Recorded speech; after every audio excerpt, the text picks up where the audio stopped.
I've always considered myself a rational person. I believe in logic, science, and the tangible. But what happened to me last winter has shaken my faith in the explainable. It all started with those damned footprints. I had decided to spend a week alone in my family's old cabin in the woods. The place held many fond childhood memories, and I thought a bit of solitude would do me good. The first few days were peaceful. The crackling fireplace, the scent of pine, and the quiet were perfect companions. But then the storm hit. It was the third night when the snowstorm rolled in, fierce and unrelenting. The wind howled, shaking the cabin, and snow piled up against the windows. I was used to harsh winters, but this storm was different. There was an unsettling quality to it, something I couldn't quite put my finger on. On the fourth morning, I woke to an eerie silence. The storm had stopped as abruptly as it had started. Eager to stretch my legs, I bundled up and stepped outside. The world was blanketed in a thick, untouched layer of snow. As I walked around the cabin, the crisp air filling my lungs, I noticed something peculiar near the edge of the woods: footprints. They were fresh, as if someone had walked through the snow just moments before. I followed them with my eyes, and my heart began to race. The prints were large and deep, clearly made by a heavy-set person. But as I looked closer, a chill ran down my spine.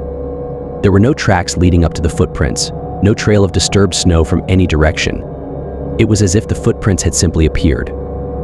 I told myself it must have been a trick of the wind. Maybe the snow had shifted in a strange way. But deep down, I didn't believe that. Curiosity getting the better of me, I decided to follow the prints into the woods. They led deeper and deeper, winding through trees and over small snow-covered hills. I had ventured farther from the cabin than I intended, but I was driven by an inexplicable need to find out where these footprints led. After what felt like an hour, the footprints abruptly stopped. There was no gradual fading, no indication that the person had turned around or backtracked. They simply ended in the middle of the woods. I stood there, heart pounding, trying to make sense of it. My breath came out in shaky clouds, the only sound in the oppressive silence. That's when I felt it. A presence. I can't explain it any other way. The hairs on the back of my neck stood up, and I had the overwhelming sensation that I was being watched. I spun around, scanning the trees, but there was no one there. The footprints were gone, covered by fresh snow, as if they had never existed. I started back towards the cabin, trying to shake off the feeling of dread that clung to me.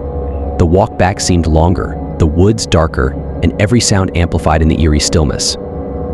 When I finally reached the cabin, I locked the door behind me and stoked the fire, trying to banish the cold that had seeped into my bones. That night, I couldn't sleep. I lay in bed, staring at the ceiling, listening to the creaks and groans of the old cabin. Sometime in the early hours of the morning, I heard it, a faint, almost imperceptible whisper. At first, I thought it was the wind, but then I heard it again, closer this time. My blood ran cold. "Who's there?" I called out, my voice trembling. There was no answer, just the whispering, growing louder, more insistent. I grabbed the flashlight from my nightstand and crept out of bed. The whispering seemed to be coming from outside. I hesitated at the door, my hand shaking as I reached for the handle. Slowly, I opened it. The footprints were back, leading from the edge of the woods straight to my front door. But this time, there was something else. At the end of the footprints, just a few feet from where I stood, there was a shadowy figure. It was tall and indistinct, like a silhouette made of smoke. I couldn't see its face, but I felt its eyes on me, piercing through the darkness. I stumbled back, slamming the door shut and locking it. My mind raced, trying to find a logical explanation, but there was none. The whispering continued, now louder, more urgent. I backed away from the door, flashlight beam trembling in my hand. The cabin felt suffocating, the walls closing in. Then, the whispering stopped. Silence fell, heavy and oppressive. I didn't dare move, didn't dare breathe. Minutes passed, feeling like hours. Finally, I gathered the courage to peek out the window. The figure was gone, and the footprints had vanished once again. The rest of the week passed in a haze of fear and paranoia. I couldn't eat, couldn't sleep. I stayed inside, too terrified to step out into the snow.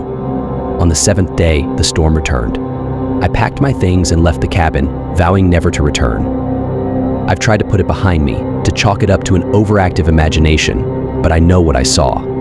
Those footprints, that figure, they were real. And sometimes, late at night, I can still hear the whispering, calling me back to the woods. Please subscribe, like for more interesting story,